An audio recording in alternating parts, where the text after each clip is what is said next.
Buenas tardes, doctor Luis Arturo Pardo Jiménez, titular de la asignatura de Sociología Educativa. Las alumnas Nelly Cristel Jiménez García, María del Carmen de la Cruz y Rosa del Carmen Peralta López, vamos a presentar a continuación una línea del tiempo en el que resaltamos los datos relevantes de la sociología educativa.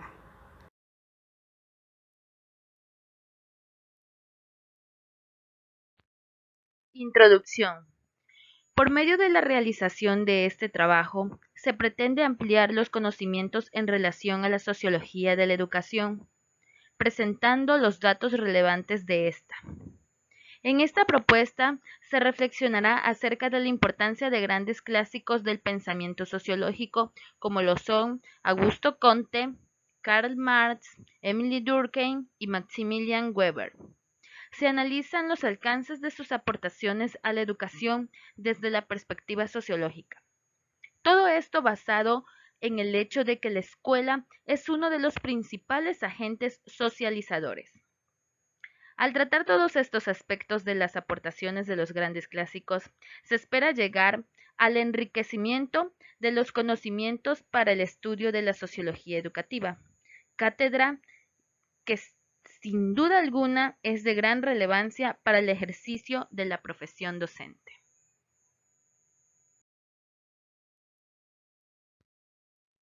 A continuación, se presenta el índice quedando de la siguiente manera. Presentación. Introducción. Índice. Desarrollo. Línea del tiempo de los datos relevantes de la sociología de la educación, en la cual se inicia abordando a Comte, posteriormente a Marx, seguido de Durkheim, para finalizar con Weber. Conclusión y bibliografía consultada.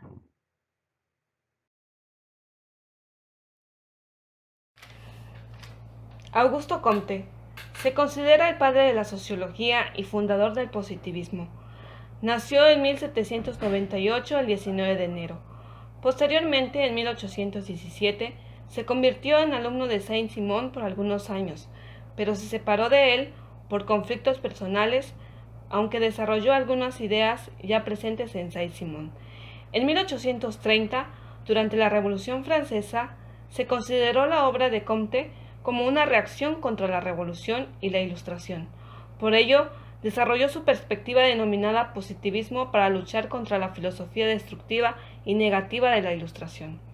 En 1839, Comte acuñó el término sociología, que es la ciencia que estudia la sociedad con sus propios métodos, es decir, es la ciencia que intenta dar cuenta del sentido de la acción social entre los seres humanos y el medio en el que se desenvuelve.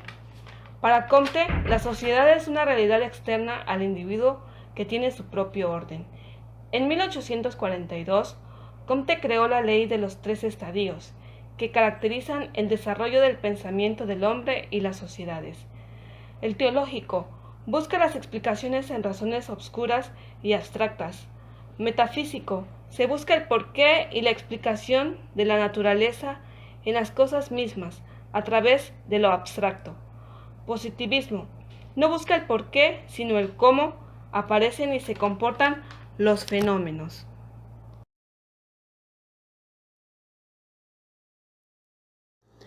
El objetivo de la filosofía positiva es representar exacta y completamente las relaciones que existen naturalmente. Comte funda la sociología positivista, desde la cual creía que el estudio de la sociología debía emplear el método científico. Finalmente, en 1857, muere Augusto Comte en París, ofreciendo así al hombre moderno una nueva visión de la sociedad que le ayude a comprenderla mejor y a anticipar los cambios y problemas que le acechan. El 5 de mayo de 1818, en Treveris, Alemania, nació Karl Heinrich Marx. Fue un filósofo, economista, sociólogo y periodista intelectual y militante comunista alemán de origen judío, que aportó muchas cosas a la sociología educativa. Es conocido como el padre del socialismo científico, del comunismo moderno, del marxismo y del materialismo histórico. Karl Marx fue víctima y testigo de la primera crisis del capitalismo y las revoluciones que se suscitaron en el año de 1848. Marx, que era un buen observador, se dio cuenta y criticó la explotación de mujeres y niños en fábricas y empresas, por lo que, a lo anterior, el Parlamento inglés estableció enseñanza obligatoria hasta los 14 años, pero no se cumplió. Marx aseguraba que las condiciones de las escuelas eran productos de la desprotección del Estado y la explotación burguesa. Para Marx, la educación y escuela son producto de la superestructura. ¿Y qué es la superestructura? Bueno, sabemos que Marx representaba a la sociedad como un edificio, el cual se componía por estructura y superestructura. Dentro de la estructura se encuentran las fuerzas productivas, las relaciones de producción que provee de la base material a la sociedad. Y por el otro lado se encuentra la superestructura, que es el ideológico por medio de leyes, político, jurídico e instituciones como Estado, escuela y la Iglesia. La educación y la escuela productos de la superestructura, ya que como factor ideológico la sociedad capitalista busca la reproducción de las condiciones de producción y mantener a la burguesía en el poder. Entonces para él eso era.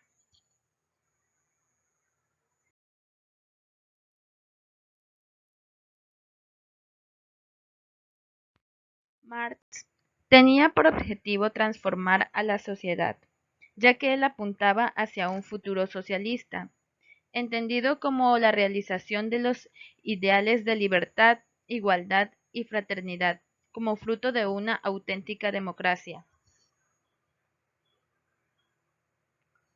Marx analizó la educación ofrecida a los obreros en Inglaterra del siglo XIX y también centró su estudio sobre educación en el mundo del trabajo y la producción, ya que para él la educación era parte del sistema de producción capitalista. Para Marx, la escuela reproduce a la fábrica, es decir, que la compara, ya que ambas producen y reproducen en la división social del trabajo y la división entre el trabajo físico y el intelectual.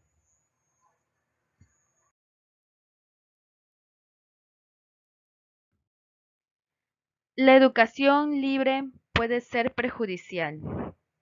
Según Marx, los burgueses británicos concedieron a regañadientes compartir el poder con la clase obrera, pero ante el riesgo de que el pueblo se levante y reclame sus derechos, la enseñanza de la religión actúa como contención ideológica, es decir, que ocupaban a la religión para mantener oprimida a la clase obrera y así ellos no se pudieran rebelar para exigir lo que por derecho les correspondía.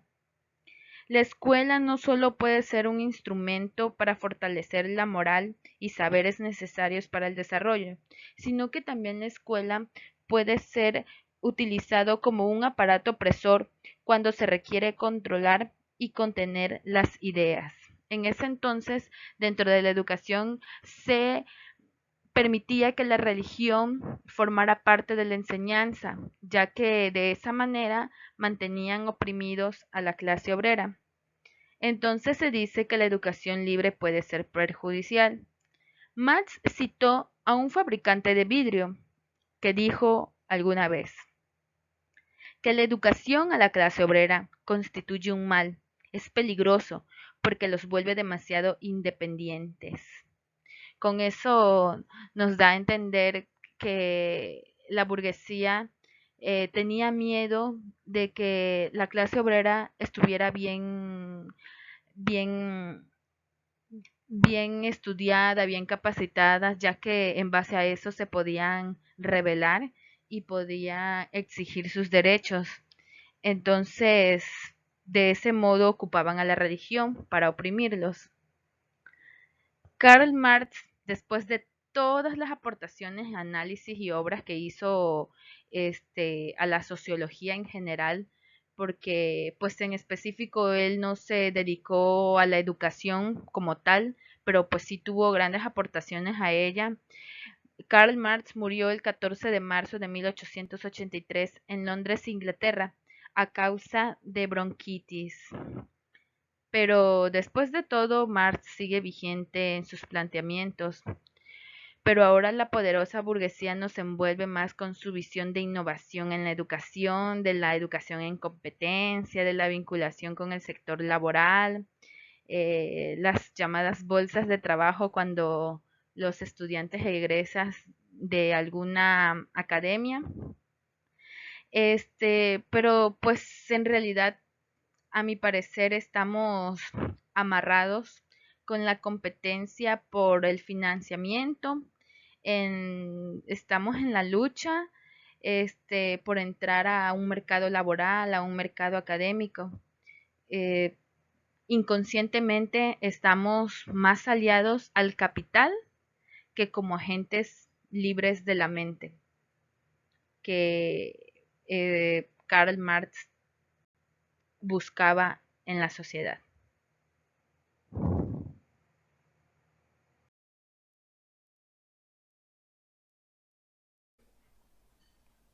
El objeto de estudio de la sociología.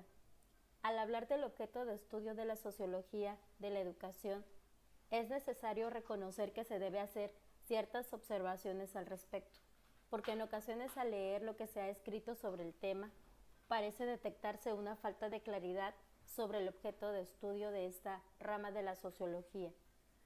Para ejemplificar lo antes dicho, de forma resumida se puede notar que para Durkheim la educación es el currículum, tanto oficial como oculto, debido a que se enfoca tanto en los contenidos como en los valores morales. En cambio, para Weber la educación interviene en la sociedad por medio de los estamentos. Por otro lado, Weber también se enfoca en el tema del poder detrás del nombramiento de profesores universitarios y sostiene que inevitablemente las influencias políticas condicionan el avance o estancamiento de algunos. En cambio, a Marx le interesa destacar el factor ideológico de la educación detrás de la dominación y la reproducción de las condiciones de producción y la marginalidad que sufre la clase proletaria respecto a las condiciones en las que se desarrolla su educación.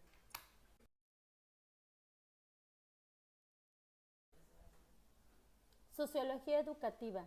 El estudio de la parte programática de la educación en relación con la selección y planificación de los contenidos, actitudes, comportamientos deseables en los educandos, valores, actitudes, etc., los cuales son socialmente determinados, legitimados e incluidos por el Estado en sus programas y políticas educativas.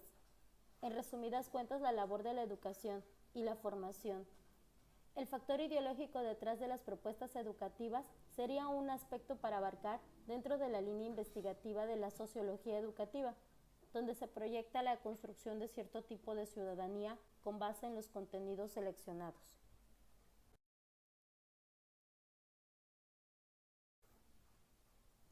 La sociología educacional, que se interesa por el desarrollo de los conocimientos de carácter sociológico y psicosociológico que tienen relación directa o conexiones lógicas con los problemas de la práctica educativa, es decir, enfocan en la interacción y problemática que acontece en la práctica educativa, siendo esta una acción de índole social. La propuesta de clasificación anterior responde a la convicción de que existe una relación recíproca entre sistema y educación, pero esta relación se propone hacerse más amplia para incluir la sociedad, el Estado y el mercado, ya que la educación viene acompañada del sistema que le permite su ampliación, y estos responden a la influencia de la sociedad y viceversa.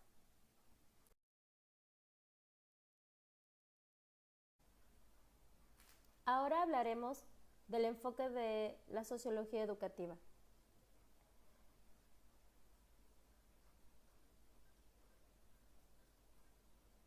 Existen numerosos aportes que desde la sociología se han desarrollado acerca de la educación. Las tradiciones que tienen mayor entendimiento del tema las veremos a continuación con dos autores. El primero de ellos es Durkheim. La sociología francesa, el estructuralismo. A Durkheim se le considera más propiamente el heredero de la tradición conservadora y uno de los principales fundadores de la teoría sociológica moderna, junto con Weber.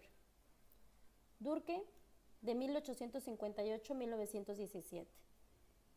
Ese sociólogo francés era políticamente liberal, pero intelectualmente conservador.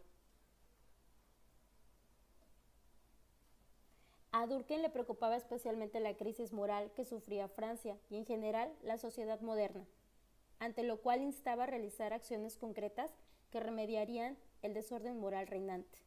Aunque era socialista, no tenía nada que ver con el marxismo, más centrado en los aspectos económicos y políticos de la revolución social.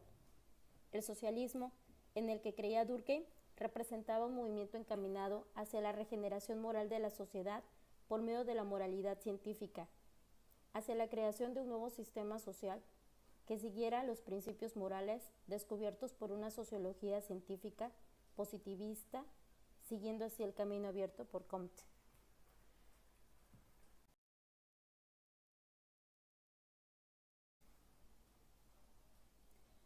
La definición de Durkheim de educación es la acción ejercida por las generaciones adultas sobre aquellas que no han alcanzado todavía el grado de madurez necesario para la vida social. Tiene por objeto el suscitar y desarrollar en el niño un cierto número de estados físicos, intelectuales y morales que exigen de él tanto la sociedad política en su conjunto como el medio ambiente específico al que está especialmente destinado. Desde el principio Durkheim va a establecer un dualismo, tanto en lo que él considera que es el hombre, ser individual y social, y como en la educación normativa y educación moral, lo cual dará lugar también a otro dualismo entre la ética del deber y la ética del bien.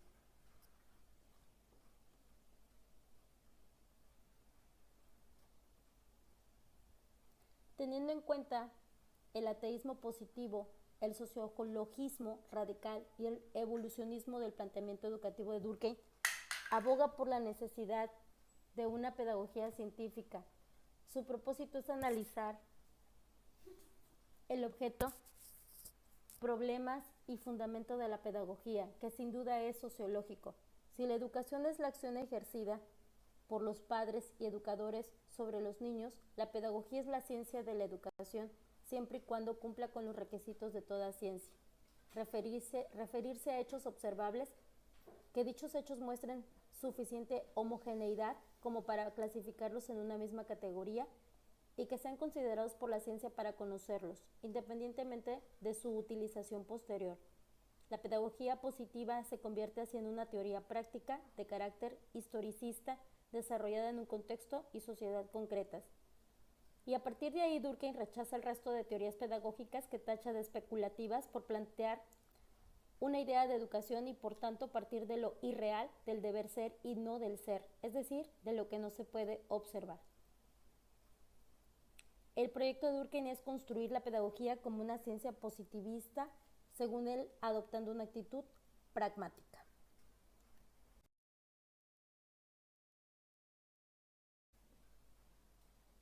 Educación tradicional.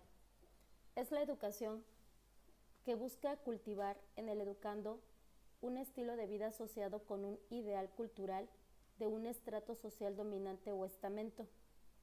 Weber ponía de ejemplo al samurái japonés, al mandarín chino, al yunker alemán, al gentleman inglés, a los dirigentes de Grecia y Roma en la antigüedad, a los honoratorios de la Edad Media y del Renacimiento. Pero bien podríamos pensar hoy también en los hijos de clases aristócratas, los adolescentes multimillonarios, los nuevos jóvenes empresarios. Weber veía que los que encarnaban los valores tradicionales propios de cada estamento social se encargaba de la administración de los organismos o instituciones tradicionales. Por lo tanto, el objetivo de su educación era el de ayudarles a adquirir maneras porte y conocimientos característicos del estrato al que se pertenece o al que se quiere acceder. Con ello se busca la persona integral, cultivada con conocimientos generales en todos los campos importantes, sin interesar su especialización. Ese cultivo en todos los campos es la fuente última de la diferenciación social. Curiosamente, hoy podríamos identificar esta figura en los denominados gafapasta o culturetas, que vulgarmente se dice, pero que se les presuponen conocimientos generales en todos los ámbitos de la cultura, aunque luego realmente no se dé o vaya además asociado con otros aspectos como la moda, la estética, el comportamiento social, los hobbies o ambientes sociales. El peligro que Weber ve en la educación tradicional es que se puede alimentar la pretensión de honor y respeto particulares del estamento, y con ello se puede estar fomentando la autonomía que luego puede rebelarse contra el sistema. Como conclusión, la sociología tiene entonces como objeto de estudio al hombre, a la sociedad humana, estructurada mediante el conglomerado de individuos que están en constante interacción. La sociología está íntimamente ligada a muchas de las ciencias sociales, entre las cuales tenemos psicología, historia, antropología, política, educación moral, cívica, y han sido cuantiosos los aportes de la sociología que han florecido sobre el tema de la educación, tantas contribuciones que se podrían instaurar por escuelas, tradiciones o corrientes para un mejor alcance de la trama y de las diversas configuraciones dentro de una misma ciencia. A continuación se presentan las bibliografías consultadas. Por su atención, muchas gracias.